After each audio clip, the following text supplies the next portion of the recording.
코로나 발생으로 인해서 점점 움츠려지고 있고 사회가 좀 혼란한 그런 가운데 있지만은 이럴 때일수록 교회에서 해야 될 일이 무엇일까라고 생각을 했을 때 먼저 예배의 적극성이 더 필요하다. 이럴 때일수록 예배를 더욱더 적극적으로 드려야 된다라는 것이고요.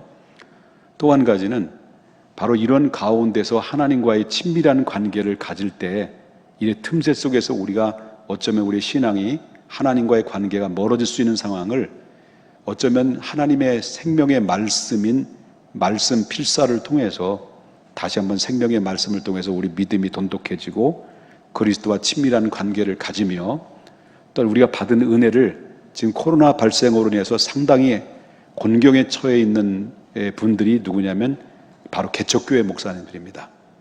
개척교회에는 몇 명 안 되는 목사님, 몇 명 안 되는 성도님들을 가지고 목회를 하는데 그분마저도 교회를 나오지 않다 보니까 생활고에 시달려 있는 주변에 있는 목사님들이 상당히 많이 있고요. 그리고 저희가 선교하고 있는 적극적으로 선교 후원하고 있는 이용진 선교사님, 그리고 또 우리 하상일 선교사님 여기 계시지만 하상일 선교사님이 그 사역하고 있는 현장에는 바로 학교의 교사 한 분이 또한 교회 성도들이 이렇게 코로나 발생으로 인해서 세 분이 하나님 앞에 부름받은 이런 일들이 벌어지고 있고요. 또 거기에 선교 지역이 있기 때문에 미처 빠져나오지 못하고 선교 현장에서 끝까지 지키고 있는 선교사님들이 지금도 남아있죠. 그래서 저 네팔 같은 경우에는 우리 교회에서 후원하고 있는 선교사님도 있고요. 그리고 또 이렇게 많이 있는데 이런 분들을 교회가 하나님의 은혜를 받고 지금 편안하게 예배를 드리고 있는 이런 우리 같은 이런 교회들이 이제 이웃을 돌아보고 그리고 또한 정말 목숨을 담보로 삼아 한 영혼이라도 지켜야 되고 구원하고자 하는 열정을 가지고 있는 이런 분들을 관심을 가지고 있어야 되는 것이 마땅한 사명이지 않겠는가라는 것입니다. 그렇기 때문에 성경 필사를 통해서 함께 동참하시고 필사를 통해서 하나님 은혜를 받고 또 은혜 받은 그 은혜를 서로 흘려보내서 함께 공유하는 그런 사랑의 손길이 필요한 때 우리가 거기에 함께 동참을 해주신다고 한다면 먼저 하나님의 기쁨이 될 것이고 그분들에게 커다란 위로와 격려가 될 것이며 오병이어의 역사가 반드시 임하게 될 줄 믿습니다. 오늘은 하나님의 말씀을 통해서 은혜를 나누고자 하는 것은 지난주에 이어서 로마서의 말씀을 전하는데 우리가 어디에 속한 자인가라는 제목을 가지고 함께 은혜를 나누고자 합니다. 여러분들 지난주에 말씀을 통해서 은혜를 받은 말씀을 기억하시는지는 잘 모르겠습니다만은 다시 한번 기억을 살리는 차원에서 지난주의 말씀을 정리를 좀 드린다면 지난주의 말씀은 그리스도 안에 있는 자에게는 결코 정죄함이 없다라는 선언을 우리가 받았어요. 또한 2절에는 또한 그리스도 안에 있는 자에게는 생명의 성령의 법이 너의 죄와 사망의 법에서 해방했다라고 하는 그런 말씀을 하고 있다라고 하는 거죠. 여러분 이 사실을 믿으십니까? 거기서 우데카타크리마라고 하는 결코 정죄함이 없다라고 하는 이 말씀은 사망의 법에서 완전히 우리를 해방해 줌으로 말미암아 너희는 더 이상 죄인이 아니야 라고 하는 선언입니다. 그렇기 때문에 우데카타크리마라고 하는 이 선고, 무죄 선고, 이 무죄 선고는 한마디로 딱 얘기한다면 기독교의 핵심적인 것이고 복음입니다.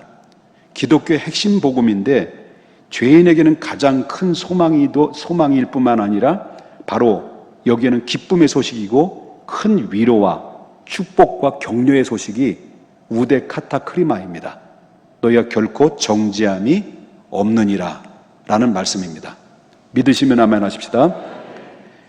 우리가 이 사실을 그대로 맞는다면 맞습니다. 그래서 우데카타크리마 우리는 완전히 죄악에서 해방됐고 이제는 하나님의 백성으로 사는 그래서 우리가 그리스도 안에 있는 자가 됐고 그리스도와 연합한 자가 됐고 그 다음에 정말 죄의 종에서 의의 종이 되었고 그리고 율법 아래에 있는 자가 아니라 누구 아래에 있는 자가 됐다 그랬죠? 바로 은혜 아래에 있는 자가 되므로 우데카타크리마 모든 결박에서, 죄악의 결박에서 해방됐고 결단코 우리를 정죄를 하지 않는다라는 이런 간단 명료한 이 말씀을 지난주에 말씀을 통해서 은혜를 받았다라는 겁니다. 그렇지만 우리가 비록 하나님의 백성이 됐습니다. 그 은혜로 말미암아 무죄 선언을 받았습니다. 그렇다고 해서 여기서 끝난 거냐라는 겁니다. 그건 아니라는 거예요. 여기서 완전히 끝났다? 이제는 우린 죄 안 짓고 이제는 천국 갈 때까지 이제 안전하다라고 안심할 수 있느냐라고 할 때 아니다라는 겁니다. 지난번에도 말씀드렸습니다만은 우리의 예수를 믿어도 죄를 짓는다고 그래서 안 된다고 그랬어요. 죄를 진다고 그랬습니다. 이와 똑같은 원리입니다. 비록 하나님께서 우데카타크리마 결단코 정죄하지 않는다라고 무죄를 선언했고 우리는 하나님의 은혜로 그 능력을 따라서 죄와 법, 사망의 법에서 완전히 해방했다고 하지만은 우리의 영혼은, 물론 우리의 영혼은 죄와 사망의 법에서 완전히 해방한 자가 됐습니다. 그런데 우리의 몸은요? 우리 몸도 자유롭습니까? 자유롭지 못한 겁니다. 그 이유는 바로 뭐냐면 아직도 과거에 죄의 종노릇 하는데 도구로 사용됐던 우리의 육신은 천국 갈 때까지 계속해서 죄악으로부터 유혹으로부터 노출되어 있다는 것입니다. 그렇기 때문에 신변은 하나님의 자녀인데 하나님의 백성으로 살아가는데 그런데 우리의 삶은 하나님 백성답지 못하게 살아가는 가운데 우리의 몸이, 우리의 육체가 어떻게 하느냐에 따라서 죄악의 도구로도 쓰임받을 수 있고 하나님의 영광으로 쓰임받을 수도 있다는 거죠. 그렇기 때문에 그 이유는 바로 뭐냐면 각자의 우리 모든 성도님들이 아직도 하나님의 자녀가 됐고 하나님의 백성으로 선언이 됐지만 무죄 선언으로 받은 백성으로 살아가지만은 아직도 남아있는 죄악의 잔재들이 그대로 남아있는 거예요. 어느 날 갑자기 하나님의 자녀가 하나님 천국 백성이 됐다고 해서 갑자기 우리의 삶도 갑자기 이렇게 거룩해집니까? 그건 아니죠. 점진적으로 우리가 그리스도에 닮아가려고 이제 점진적으로 변화의 과정을 거쳐가는 것인데 우리가 이 문제를 싸우지 않고 이 문제를 가만히 방치하게 되면 결국 어떻습니까? 하나님의 백성으로서의 삶을 살아가는 것이 아니라 바로 하나님의 반대의 삶을 살아갈 수 있는 도구로도 얼마든지 사용될 수 있다는 것입니다. 그러므로 우데카타크리마 결코 정죄함이 없나니 이 무죄 선고를 했는데도 불구하고 마귀는 아주 우리의 그 모든 약점을 교묘하게 이용을 해서 그 하나님의 우리에게 주신 그 말씀을 바로 제대로 붙들지 못하도록 하고 그리고 우리의 심령을 흔들어 놓음으로 말미암아 계속해서 우리를 의심하게 만들고 방해를 하고 있다는 거예요. 마귀는 포기하지 않습니다. 그렇기 때문에 바로 여기서 성도들은 영육 간에 영적인 싸움이 이루어지고 있다는 겁니다. 우리의 싸울 것은 혈과 육에 된 것이 아니라 악한 영들의 대함이라고 말씀하고 있는데 우리는 철두철미하게 하나님의 백성이지만은 카타크리마라고는 결코 정죄함을 받지 않는 무죄 선언을 받았지만은 그러나 아까도 말했지만 우리가 천국 갈 때까지 우리의 몸은 죄악에 노출되어 있어서 결국 죄악으로 갈 수도 있다는 것입니다. 그렇기 때문에 그러기 위해서는 우리는 철두철미한 성령의 충만함을 따라서 살아가지 않으면 우리도 언제든지 하나님 나라 가는 데는 지장은 없지만 하나님 나라 갈 때까지 어떻게 살았냐에 따라서 부끄럽게 가느냐 바로 부끄럽지 않게 하나님 앞에 가느냐 여기서 결정되는 결정체가 된다는 것을 우리가 보게 된다는 거예요. 여러분 기분이 그렇게 별로 썩 좋아 보이지는 않는 것 같아요. 이해되십니까? 인간은 영적인 측면으로 볼 때는 두 부류로 나눌 수 있어요. 두 부류로 나눌 수 있는데 한쪽은 육에 속한 사람과 한쪽에는 영에 속한 사람. 이 지구촌 안에 살고 있는 사람들 중에서 누구도 예외 없이 둘 중에 하나의 길을 걸어가는 거예요. 어떤 사람은 육신의 길을, 어떤 사람은 영에 속한 사람. 육신에 속한 사람이냐 영에 속한 사람이냐 두 부류 속에 우리는 한 부류를 선택해서 그 길을 가는 것입니다. 저와 여러분은 예수님을 만남으로 말미암아 바로 육신의 사람이 아니라 성경은 말하기를 영적인 사람이라고 얘기하는 거예요. 누구든지 예외 없습니다. 그래서 여기에 육신에 속한 사람은 누굴까요? 육신에 속한 사람은 누구로 이야기를 할까요? 성경은 말하는 것은 그는 바로 자연인이다. 즉 다시 말한다면 구원받지 못한 사람을 성경은 육신에 속한 사람이라고 말합니다. 반대로 영에 속한 사람은 누구일까요? 영에 속한 사람은 영접하는 자 곧 그 이름을 믿는 하나님의 자녀들, 구원받은 백성들을 바로 영에 속한 사람이라고 말합니다. 영에 속한 사람은 구원의 백성, 받은 백성인데, 그런데 문제는 바로 뭐냐면, 문제는 소속은 영에 속한 사람인데 아직까지도 땅에 살아가는 한 우리의 삶은 여전히 육신대로 살아가는 사람들이 오늘날 육신대로 살아가는 성도님들이 오늘날 얼마나 많이 있냐는 거예요. 또 여전히 신부는 목사인데 목사처럼 살지 않고 지극히 육신대로 살아가는 목사들도 있을 수 있습니다. 여기는 장로님들도 있을 수 있습니다. 여기는 모든 성도들도 예외 아닙니다. 그렇기 때문에 언제든지 우리는 바로 영에 속한 자가 삶은 육신에 속한 자의 삶처럼 살아가는 이런 모습들도 얼마든지 드러날 수가 있다라고 하는 것입니다. 그래서 타락은 한꺼번에 이루어지는 건 아닙니다. 사람이 변화되는 것은 점진적으로 조금씩 변화돼서 그리스도를 닮아가는 것처럼 바로 타락하는 것도 점점 조금씩 타락하다가 어떻습니까? 결국 양심이 마비가 되면 그때부터 쭉 추락하는 이런 사례들이 발생되는 것을 우리가 보게 된다는 거죠. 그렇다고 한다면 오늘 저와 여러분이 앉아있는 여러분들에게 이 말씀을 들으면서 분명히 여러분들에게 다시 한번 질문을 드리겠습니다. 여러분들은 그리스도 안에 있는 자입니까? 그리스도의 밖에 있는 자입니까? 자, 그리스도 안에 있는 자는 결코 뭘 받지 않는다고요? 이건 바로 무죄를 선고를 받았다는 얘기죠. 이해되셨습니까? 그 다음에 그리스도 안에 있는 자는 결단코 성령의 생명의 법이 우리에게 뭘 준다는 거죠? 죄와 사망의 법에서 해방하신다는 거예요. 여러분 이 사실을 믿으십니까? 여러분들이 그리스도 안에서 이 문제를 분명히 해결받은 사람들이에요. 그렇지만 우리가 지금 살아가는 내 삶 속의 육신의 삶은 바로 신부는 하나님이 영적인 사람인데 내 육신의 삶의 지금 삶의 현장에서는 나는 과연 어디에 무게가 실려져 있느냐, 내 삶이.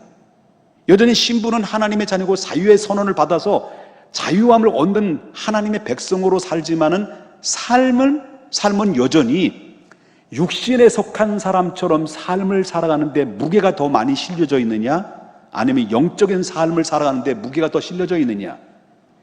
여러분과 저는 이 하나님의 말씀을 들으면서 나는 어디에 가까운가를 보면서 나를 하나님의 말씀의 청진기로 나를 진단하고 하나님의 말씀을 통해서 다시 치료를 받아야 돼요.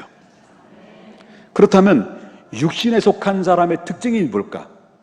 육신에 속한 사람의 특징이 뭘까라고 한다면 여기 성경에 5절을 한번 보겠습니다.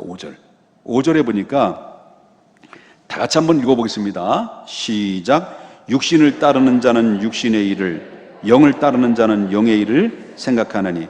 자, 육신을 따르는 자는 뭘 생각한다는 거죠? 육신의 일을 생각한다. 이게 바로 특징이에요. 육신에 속한 사람의 모든 보편적인 그 사고의 마음속에, 사고 속에는 뭐가 들어있습니까? 먹고 마시는 것. 무엇을 먹을까? 무엇을 마실까? 어디에 식당에 가면 어디가 맛있는가? 거기 주차장이 잘 되어 있는가? 달콤한가? 쓴가? 구수한가? 어디가 유명한가? 먹는 문제, 마시는 문제, 누리는 문제, 즐기고 주장하고 소유하고 권세 부리고 인기를 누리기 위해서 기획하고 바라고 꿈꾸고, 이것이 전부 다 뭘 시도하는 겁니까?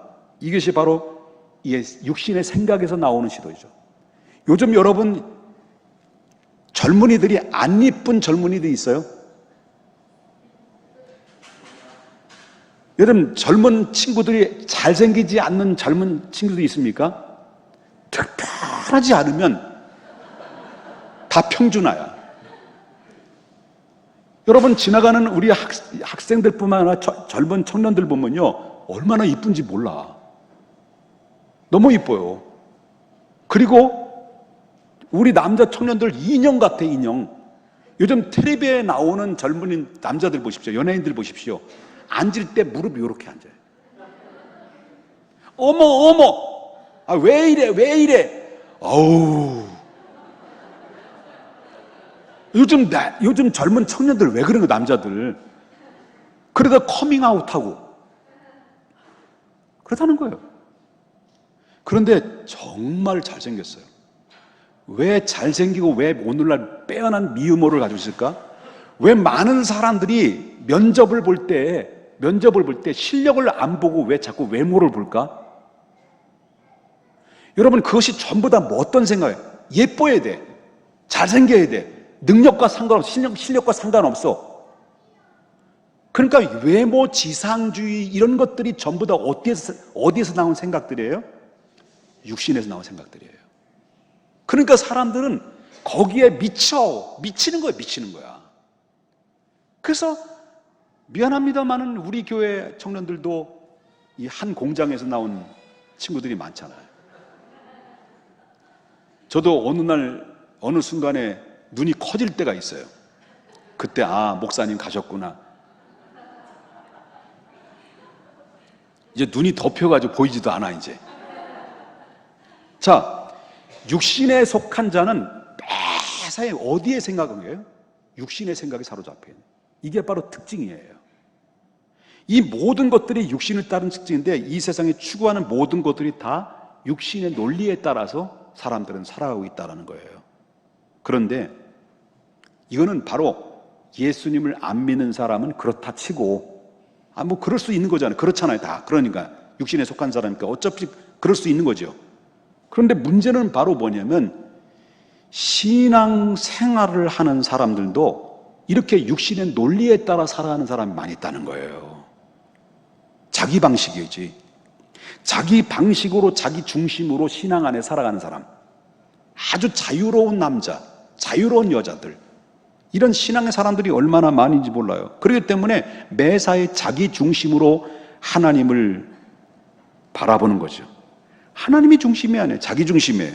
자기 중심으로 예수님을 평가합니다. 자기 중심으로 예배를 드립니다. 자기 중심으로 말씀을 듣고 내가 필요한 것은 받아들이고 내가 내 상식과 논리로 이해가 안 되면 그거를 거절합니다. 이건 아니다. 자기 중심으로 하나님 말씀을 펴고 자기 중심, 모든 것이 하나님의 중심이 아니고 자기 중심이에요. 이것이 바로 크리스찬이긴 크리스찬인데 삶은 세상 사람과 똑같은 삶을 살아가는 게, 예배도 자기 중심의 예배를 주일날 딱 자기 중심의 예배니까 자기가 정해놓은 예배예요. 주일날 딱 한 번만 드리는 것은 그것으로 만족하는 고정관념. 하나님은 영이신데 하나님은 자주 보기를 원하는데 아닙니다. 나 하나님 자주 보기를 원하지 않아요. 그건 당신의 마음이고 내 마음은 내 중심은 딱 한 번만 하나님 앞에 봐드리겠습니다. 그래서 이런 사람들 입에서 나오는 예배관은 예배를 드린다가 아니라 예배를 본다는 거죠. 여러분, 예배를 보는 겁니까? 예배 드리는 겁니까? 드리는 거예요. 그러니까 이게 바로 뭐냐면 자기 고정관념으로 자기 정해놓은 신앙, 자기 중심으로 일주일에 딱 한 번만 예배를 드리는 거예요. 이게 바로 자기가 정해놓은 거예요. 물론 이해가 되죠. 어떤 상황이 있어서 그래서 이렇게 해서 그런데 근데 그것도 그렇지. 우선순위가 하나님 앞에 드릴 예배인데 자기 중심이니까 내가 필요에 따라서 예배를 드릴 수도 있고 안 드릴 수도 있다. 그러나 하나님은 여전히 살아계시고 나를 사랑하신다는 것을 믿어요. 그 믿음은 어떤 믿음? 개떡 같은 믿음. 그런 믿음이라고 하는 거죠. 너무 과했나 보다. 그래서 5절에 이런 말하는 거죠. 5절에 육신을 따르는 자는 뭘 생각한다는 거예요? 육신을. 그래서 우리가 그리스도에 속한 사람일지라도, 우리의 소속은 하늘에 속한 사람일지라도 바로 삶의 방식은 여전히 땅의 것만 생각하고 땅의 것만 바라보고 살아가는 사람들이 오늘날 많이 있기 때문에 교회가 교회되지 못하는 것이에요. 교회가 빛을 잃어버리는 거예요. 교회 다니는 사람은 왜 저래? 아니 왜 장로님이 왜 저래? 교회 다니는 목사가 왜 저래? 이렇게 비판을 받고 삿대질을 당하는 그 이유가 바로 뭐냐면 우리는 그리스도에 속한 사람이라도 그리고 또한 하늘에 속한 사람이라도 그런 삶은 여전히 육신대로 삶을 살아가기 때문에 그런 지탄의 소리를 듣게 되는 경우가 많이 있다라고 하는 것입니다. 이렇게 육신의 생각만 하고 육신에 따라 살아가는 사람들은 어떻게 되느냐는 어떻게 되냐. 자, 8절 보겠습니다. 육신에 있는 자들은 누굴 기뻐하실 수 없다고요? 하나님을 기쁘시할 수 없다는 거죠. 비가 오면 생각나는 그 사람 하면서 부인이 비만 내리면 창가에 앉아서 남편이 여기 있는데 옛날 남자친구만 생각하고 있는 아내는요 그 남편을 기쁘게 할 수가 없는 거죠. 학교 다니는 학생이 앞에서 선생님이 칠판대고 막 열정을 두고 피를 토하는 건 아니죠. 침을 튀기듯이 막 가리키고 있는데 학생들이 일제히 스마트폰에 눈이 뒤집어져 가지고 스마트폰만 쳐다보면 그 선생님은 그 열정 앞에 기쁨이 될 수 없는 거죠. 직장에서 자기 편하려고 편할 궁리만 짜고 있다 보니까 그 일꾼은 결국 그 상사의 마음을 기쁘게 할 수 없는 거죠. 더 잘 먹고 잘 마시고 더 누리고 사는 것만이 생각하는 이 사람들은 비록 교회 몸은 나왔다 할지라도 실질적으로 볼 때는 하나님을 기쁘시게 할 수가 없다라고 하는 것입니다. 그렇기 때문에 우리는 하나님 앞에 신분에 맞게 책임 있는 삶을 살아가는 것이 얼마나 중요한가 그걸 얘기하고자 하는 것입니다. 자, 육신을 따르는 자의 결과는 뭐냐? 육신을 따르는 자의 결과는 7절에서 언급을 합니다. 7절에 뭐라고 하면 육신의 생각은 하나님과 어떻게 된다는 거죠? 원수가 된다고 그랬습니다. 하나님의 법에 굴복하지 않을 뿐만 아니라 할 수도 없다라는 거예요. 결국은 육신의 삶을 육신의 생각으로 육신을 따라가는 자들은 하나님과의 관계가 원수의 관계가 된다라고 하는 것입니다. 이게 바로 육신의 삶을 살아가는 육신에 속한 자의 특징이라는 것을 지금까지 말씀드렸습니다. 자, 그러면 지금부터 이제 영에 속한 자의 특징이 뭐냐라는 걸 한번 보자는 거죠. 자, 영에 속한 자는 특징은 5절을 보겠습니다. 육신에 속한 자와 동일하게 영을 따르는 자는 무슨 일을 생각한다는 거예요? 영의 일을 생각한다는 거죠. 자, 영에 속한 사람은 늘 생각이 어디에 있습니까? 영적인 생각이에요. 영에 속한 자는 늘 영적인 생각에 사로잡혀 있어요. 그래서 영에 속한 사람은 무엇보다도 하나님의 관계를 먼저 생각해요.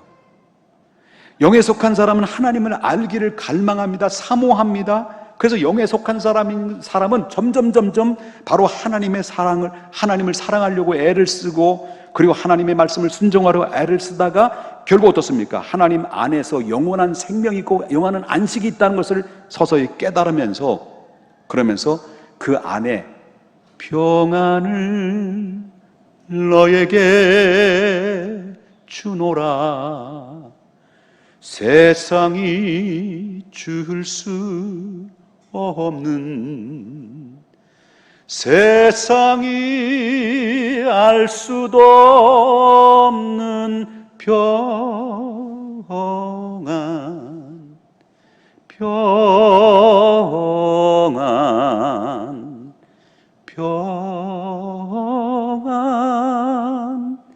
평안을 내게 주노라.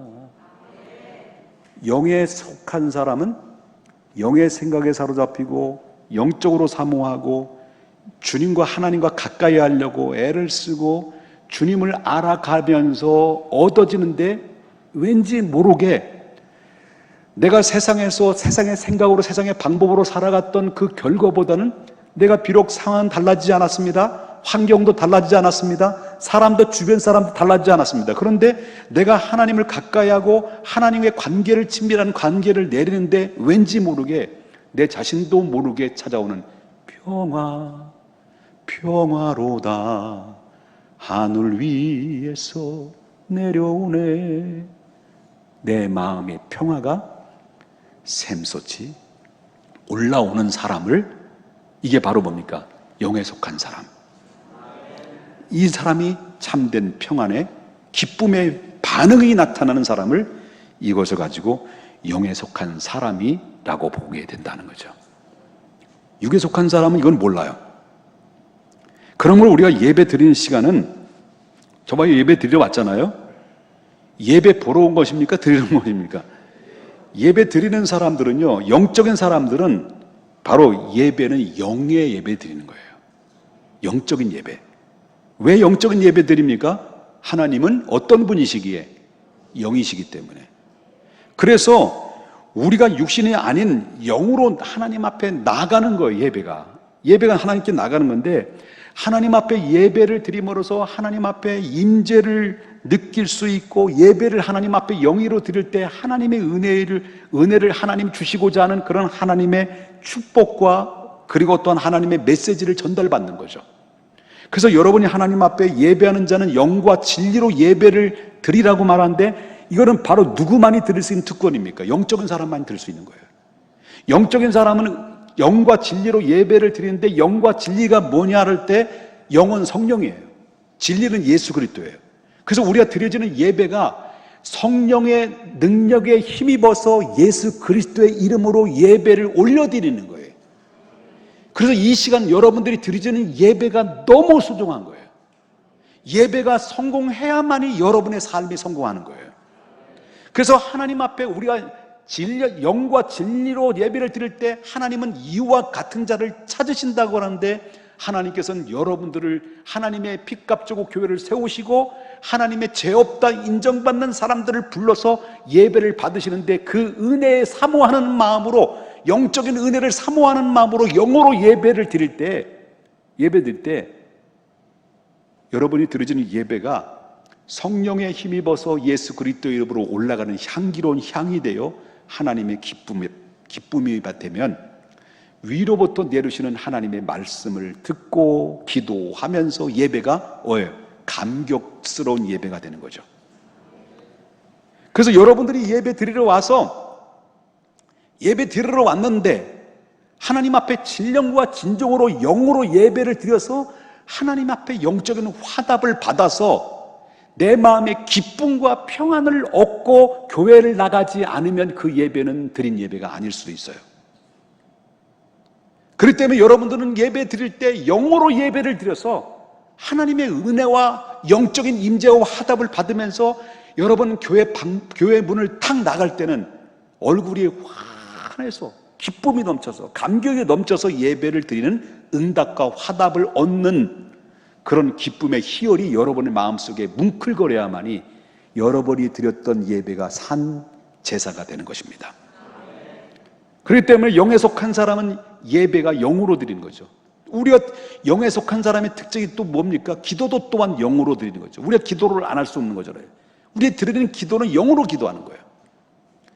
왜 영으로 기도를 합니까? 하나님은 영이시기 때문에 그렇습니다. 영은 영끼리 통할 수 있는 거예요. 그래서 우리가 기도 또한, 우리가 기도할 때 하나님께 영으로 기도하는 그 기도가 얼마나 중요한지 몰라요. 영어로 기도하지 않으면 어쩌면 그 기도는 울리는 꽹과리와 소리나는 구리와 같다라고 그랬습니다. 그렇기 때문에 하나님 앞에 드릴 때 성령이 내 안에서 하나님 말할 수 없는 탄식의 기도로 도우심에 따라서 하나님 앞에 기도할 때, 하나님 내가 드리는 기도가 영의 기도라는 것을 느끼고 그리고 하나님이 나에게 그 기도를 응답받았다, 내가 너의 모든 기도를 접수했다라는 하나님의 감동과 감화를 늘 받는 생활이 연속적으로 살아가는 사람을, 이 사람을 바로 영적인 사람의 특징이라고 볼 수 있는 거죠. 그래서 기도는 영의 기도예요. 이해가 안 되시죠? 여러분들 영영 기도를 안 해보셔서 믿습니까? 또 영에 속한 사람 특징이 바로 뭐냐면, 우리 찬양을 할 때도 어떤 찬양이 돼야 돼요? 무슨 찬양이 돼요? 영의 찬양이 되죠. 바로 내 기술, 내 능력, 내 실력, 내 분위기를 타는 것이 아닙니다. 찬양은. 문제는 바로 뭐냐면 육신의 방법으로 하나님의 영을 끌어들이려는 것이 문제죠. 실력이 문제가 아닙니다. 하나님 외모를 안 봐요. 사람들은 외모를 봐요. 또한 한 가지는 사람들은 실력을 봐요. 그런데 하나님은 찬양을 잘하고 못하는 거 보지 않아요. 그 찬양을 드리는 사람의 진정으로 영으로 찬양을 드리느냐, 그걸 보는 거죠. 여러분, 한 구절 한 구절 하나님 앞에 드려지는 찬양과 예배가, 그리고 기도가 하나님이 받으시는 것이냐, 감격과 감격의 은혜에 넘치는 그 가운데서 드려지는 것이냐 라고 할 때, 여기에서 실패와 승패가 달라진다는 것이죠. 여러분, 찬양할 때 감격이 뭉클거립니까? 왜 자신이 없으십니까? 여러분, 그러므로 말미암아 영적인 사람의 특징은 예배를 드려도 감격이 있어요. 기도를 드려도 감격이 옵니다. 찬양을 드려도 감격이 옵니다. 왜? 영에 속한 사람은 바로 하나님 앞에 드리지는 모든 것들이 영으로 드리고 있기 때문에, 영으로 드리고 하나님이 받으시면 그 뭐가 반드시 하나님이 반응을 통해서 우리에게 나타나시고 보여주시고 만져주시고 응답하시는 것이 바로 하나님의 역사시다라는 거예요. 이게 바로 영적인 사람의 특징이라고 하는 거죠. 그럼 영적인 속한 사람이 내가 영에 속한 사람인지를 내가 어떻게 알 수 있냐는 거예요. 알고 싶잖아요. 내가 영에 속한 사람인지 육에 속한 사람인지 어떻게 알 수 있냐. 뭘 보면 아냐면 8장 15절과 16절을 보겠습니다. 너희는 다시 무서워하는 뭘 받지 않았다고요? 종의 영을 받지 않고 뭘 받았어요? 양자의 영을 받았으므로 우리가 하나님을 뭐라고 불러요? 아빠라고. 성령이 친히 우리의 영과 더불어, 영이라고 그랬어요. 영과 더불어 우리가 하나님의 자녀인 것을 증언하시나니. 여러분이 저가 성령 받았는지 안 받았는지 어떻게 알아요? 어떻게 알 수 있을까요? 여러분, 절대 성령 받지 않으면 하나님을 아버지라고 부를 수 없어요. 저와 여러분이 성령을 받았는지 안 받았는지 뭘로 아냐면, 하나님을 나의 아버지라고 부를 수 있는 것은 누구만이 할 수 있는 걸까요? 양자의 영을 받은 사람만이 할 수 있는 거예요. 다시는 무서워하지 않냐고 양자의 영을 받은 사람만이 하는 유일한 거예요. 그렇기 때문에 아무나 하나님을 아버지라고 부를 수 있는 게 아니에요. 성령에 의해서 어느 순간에 나 자신도 모르게 맨 처음에는 하나님을 아버지라고 부를 수가 없었는데, 어느 순간부터 하나님의 예배를 참석하고 은혜를 받다 보니까 성령이 내 마음을 감동시키고 내 자신도 모르게 뭐예요? 하나님을 아버지라고 부를 수 있는 것은 바로 우리가 어떤 자가 됐기 때문에, 무서워하는 영을 받은 자가 아니라 양자의 영을 받았기 때문에. 여러분, 물어보겠습니다. 방언받지 못하면 천국 못 갑니까? 구원받지 못합니까? 어떤 사람은 방언받지 못하면 성령 받지 않은 것이기 때문에 구원받지 못한다고 미친 소리를 떠들어 다니는 사람들이 얼마나 많은지 몰라요. 여러분, 그렇기 때문에 성령 받은 것이 바로 방언을 못하면 성령 못 받은 거. 그럼 여러분, 방언 못하시는 분 절반 이상 되잖아요. 다 못 받은 거네? 그게 아니고요. 이게 무식한 소리예요. 여러분, 중요한 것은 바로 뭐냐면, 양자의 영을 받지 않으면 하나님을 아버지라고 부를 수 없는데, 저와 여러분이 이 시간 예배 드릴 때 하나님을 아버지라고 여러분들이 누가 막 떠밀어가지고 억지로 협박을 해가지고 칼을 디밀어서 너 하나님을 아버지로 안 부르면 너 죽어, 그렇게 협박하지 않은데도 여러분 정말 하나님을 진심으로 하나님을 아버지라고 여러분이 만약에 부를 수 있다고 한다면, 불렀다면, 하나님을 아버지로 예배드리고 아버지로 기도하고 하나님 아버지로 찬양하고 아버지로 하나님께 모여서 영광을 돌렸다고 한다면, 여러분 하나님의 무서워하는 영이 아니라 양자의 영이 뭐예요? 성령이잖아요. 성령 받은 거죠. 방언을 받아야만이 뭐 성령 받고. 그래서 여러분 절대 방언 못 받았다고 해서 나 성령 못 받은 것이냐, 이거는 정말 그 위험한 생각입니다. 위험한 생각이에요. 저한테 물어보세요. 목사님 방언 받으셨어요? 물어봐요. 예? 자신 있게 물어봐요. 예, 받았어요. 중국 방언, 영어 방언, 최고 부러운 게 영어 방언인데 소련 방언, 국산 방언, 조선 방언 뭐 다 받았어요. 여러분, 방언이 하고 못하고의 성령을 받고 안 받고가 문제가 아니고요. 우리 모두가 하나님을 나의 아빠라고 부를 수 있는 그런 고백하는 모든 사람들은 이건 내 힘과 내 능력으로 되는 게 아니에요. 하나님을 아버지로 고백하고 아버지로 기도하고 아버지로 예배드리고 아버지로 찬양을 하는 사람들은 모두가 양자의 영, 성령을 받은 증거의 모습이라고 하는 것입니다. 그렇기 때문에 우리가 하나님을 부를 때 아버지라고 부르는 것인데 이것이 누가 시켜서 그러는 겁니까? 시켜서 그러는 거 아니잖아요.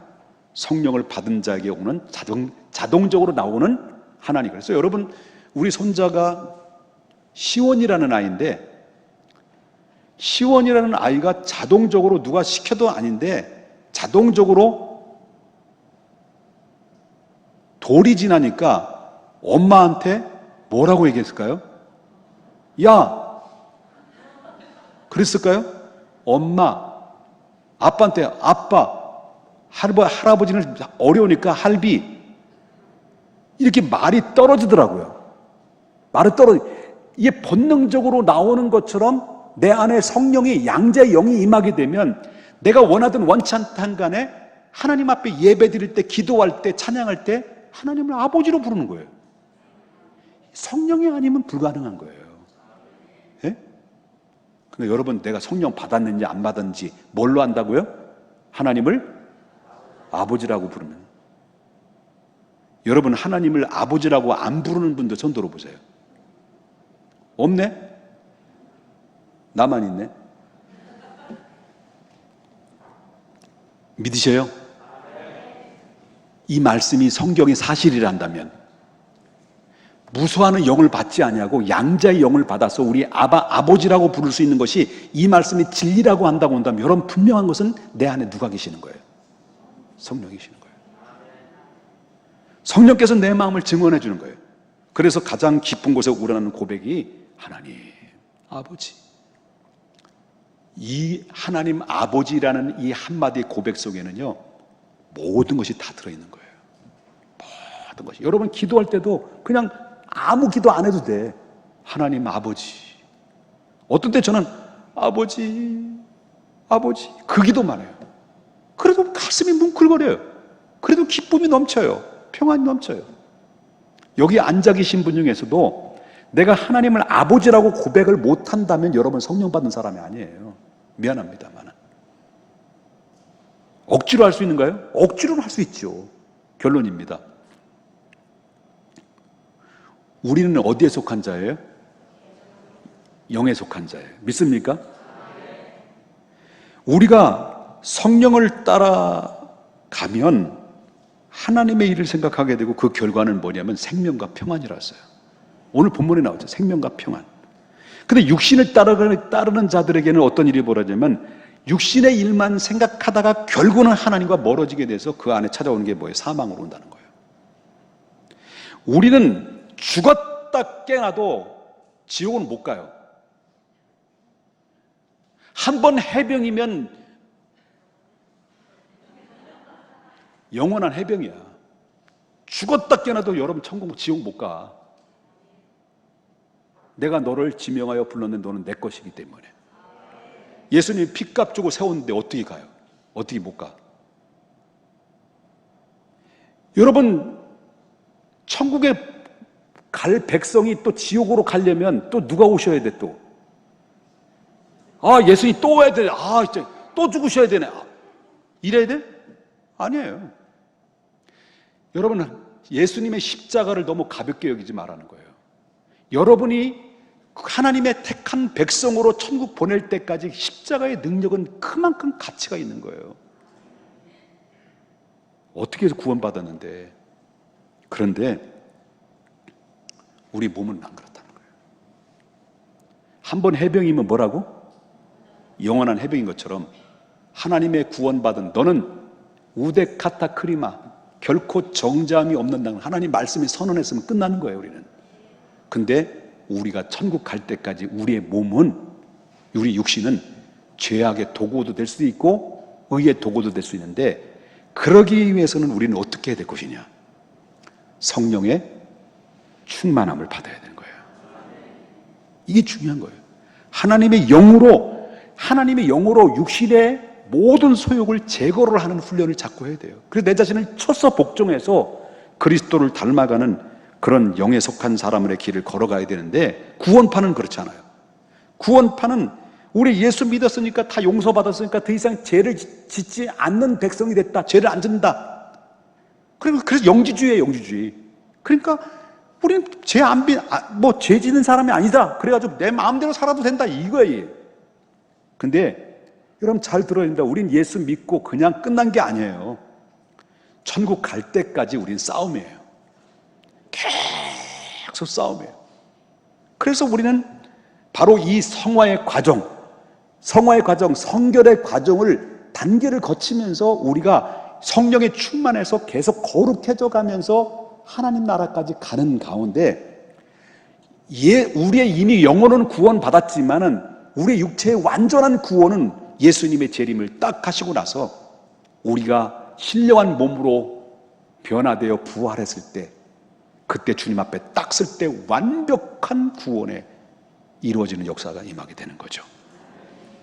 그때까지, 여러분 주님 오실 그날 때가, 여러분 천국 갈 때까지 우리가 우리 영혼은 하나님의 백성이 됐고 신분은 하나님의 자녀가 됐는데, 육신대로 내 몸을 방치하고 도구로 내주지 말고 하나님의 영으로 충만해서 하나님의 기쁨이 되고 일생 동안 하나님의 영광이 되는 삶으로 내가 살아갈 때, 여러분 분명한 것은 이 땅에 사는 날 동안 이 땅에서도 하나님의 땅의 기업으로 복을 주실 것이고, 하나님 나라에 가서도 하나님의 영원한 기업으로 복을 받는 두 가지의 토끼를 잡는 그런 하나님의 축복의 역사가 임하게 될 것입니다. 여러분,